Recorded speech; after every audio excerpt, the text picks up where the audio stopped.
Hi, hello everyone. Today we will talk about anti-aging exercise and we will react on it. Let's start now. Most people think that aging means losing strength, getting stiff joints, and eventually giving up your independence. But that's a lie. It doesn't have to be this way. In this video, I'm going to show you 5 movements backed by science that can literally reverse aging. We've taught these to thousands of students, men and women ranging from people in their 30s all the way to 70s, athletes to beginners, and they all walk away moving better than people half their age. Look, your body isn't broken because of your age. It is broken because of inactivity. Muscles shrink when you don't challenge them. Joints lock when you stop using their full range. Balance fades when you don't train it. But the body is adaptable at any age. I've seen it happen thousands of times with our students. And now I'm going to show you 5 movements that you can start today to reclaim strength, freedom, and resilience. Number 1, hanging. Rebuild the shoulders and rewire the grip. Hanging decompresses your spine, rebuilds your shoulders, and trains grip strength. And grip strength is not just about opening jars. Researchers literally use it as a biomarker of longevity. If you're a beginner, use a chair to support some of your weight. Let your shoulders gently open and build up accumulated time in the hang position. You can start with 5 to 10 second increments. If you're intermediate, then do a full dead hang, 20 to 40 seconds, keep the ribs down, neck long, aim to increase time in the hang and build up to 5 minutes daily. And advanced, build up to 10 minutes daily across variations, mixed grips, scapular pulls, even one-arm hangs. A lot of people tell me they don't have anywhere to hang. Apparently they don't have trees, they don't have anywhere to put their rings over. So what you can do is you can find yourself a rail. You can literally grab onto the rail like this, place your feet up onto it and get into this position. You will literally get very similar benefits as you would to hanging. And the more that you kind of allow your lower back to sink down, the more you'll be able to stretch out through that spine and the shoulders. So this is a really nice hack if you don't have anywhere to hang. A 2018 BMJ study showed low grip strength is one of the strongest predictors of early death, linked to heart disease, cancer, and all-cause mortality. One of our students, Chris, who's 61 years old, started with a 2-second assisted hang. Within weeks, she was at 30 seconds, unassisted. She told us she hadn't felt her shoulders this free in decades, and it even inspired her to start hula hooping again. The takeaway? Hang daily. You will decompress your spine, strengthen your shoulders, and literally grip more life. Number 2, the deep squat. Owning the human resting position. The deep squat isn't a gym exercise. It's the original human resting position. Lose it and you lose ankle mobility, hip function, spinal health, and eventually your independence. If you're a beginner, hold a door frame or a couch. Elevate your heels on books. Accumulate 2 to 5 minutes daily. If you're a complete beginner and you find it very difficult to squat like this, you can use something to assist yourself. So you teach your body to come down in that position. You use it for support, and that will allow you to sit back and be able to get down deeper. If you're still struggling, what you can do is elevate your heels. So if you have a step, prop your heels up, squat down. This will make your position much easier to do. So you have those 2 options to work with if you can't get down arse to grass. Intermediate people, squat unassisted, chest tall, get comfortable in that position. Aim for 15 to 20 minutes daily.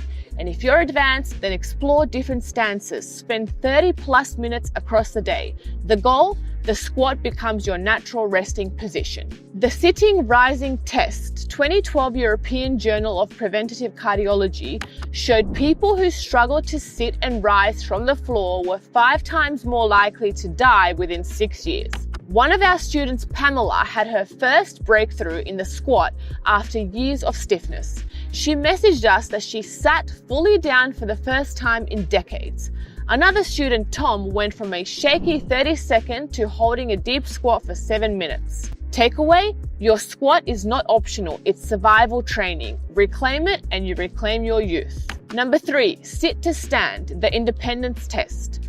The ability to get down to the floor and back up again is the line between dependence and independence. Lose it and you lose your freedom.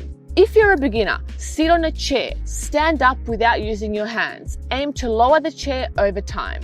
If you're intermediate, lower to a low stool or the floor. Rise using only your legs. Lower to the ground with no hands and get up with the hands supporting. Sitting down and standing up can literally be as simple as squatting down to a box and standing up with no hands. When you get better, you can practice squatting down on one leg and coming up on two.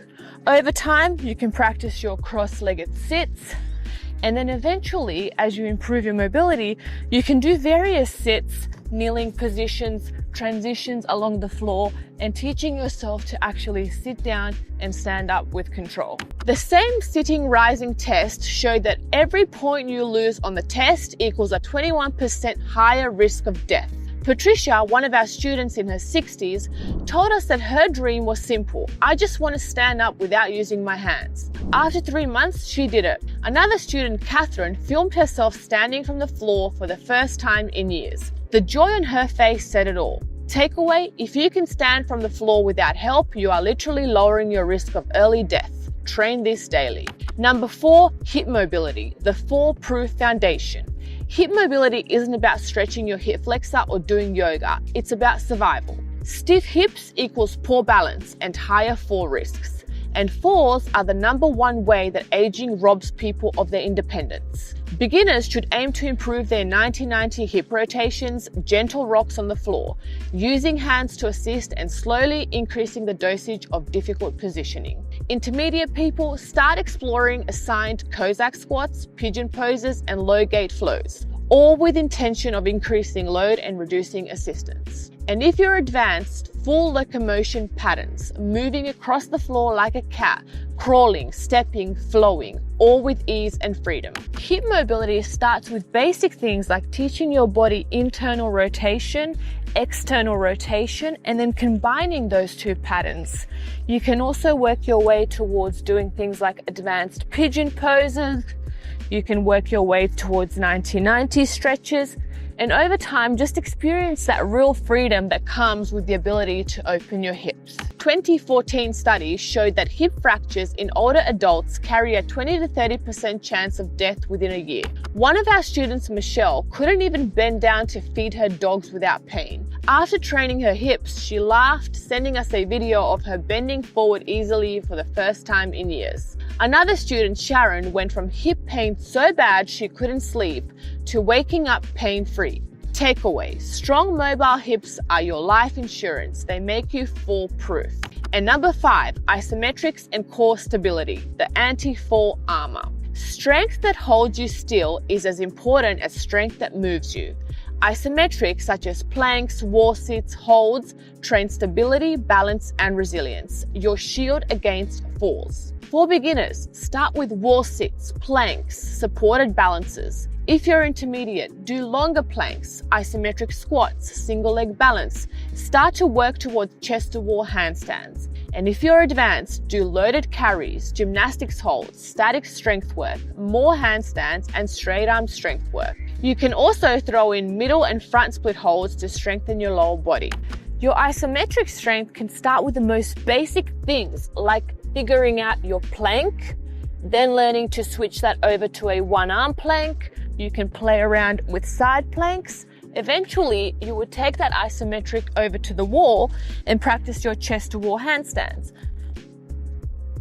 And for the lower body, you would start with horse stance, work your way up towards your middle split holds, and then switch over to the long lunge hold. All of these will strengthen your hips, your ankles, and your knees. So that was the motivational video of anti-aging which you have watched. So as I say these sentences, please allow me to live until the next video. Take care.